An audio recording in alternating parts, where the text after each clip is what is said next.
par rapport à ce qu'a dit Marine Tondelier, que finalement, elle-même, alors elle dit Jean-Luc Mélenchon récupère le mouvement. Alors je simplifie un peu, mais c'est ça. En même temps, elle-même a placé son opposition à la loi Duplon, c'est-à-dire qu'elle a rajouté ses propres revendications qui ne font pas l'unanimité chez les gens qui participent à ce mouvement. Et c'est pour ça dire que ce mouvement, là-dessus je suis d'accord avec vous, sa seule chance d'être fort, c'est d'être vague. C'est le principe de la plupart des mouvements.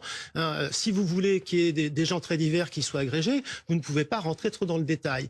Et donc, justement, typiquement, vous ne pouvez pas avoir ensemble des gens les agriculteurs, qui ont fait une mobilisation extrêmement forte l'an dernier, notamment pour avoir les méga-bassines, des retenues d'eau, et à côté, les gens qui protestent contre la loi Duplon. C'est pas possible. Par contre, vous pouvez avoir quelqu'un qui fédère contre ce que je disais tout à l'heure.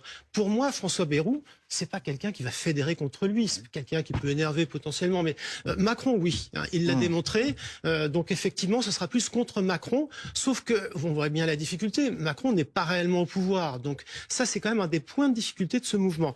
Je rajouterai une chose sur Jean-Luc Mélenchon, c'est quand même assez extraordinaire, parce que il y a quelques jours, il a dit non, on va pas récupérer le mouvement, il faut le laisser indépendant. Et là, il annonce qu'il faut la grève générale, c'est-à-dire qu'il décide des modalités d'un mouvement qui n'est pas le sien.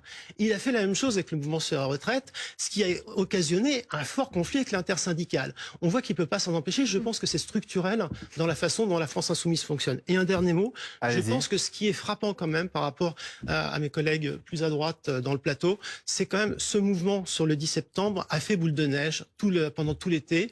Il y aura quelque chose.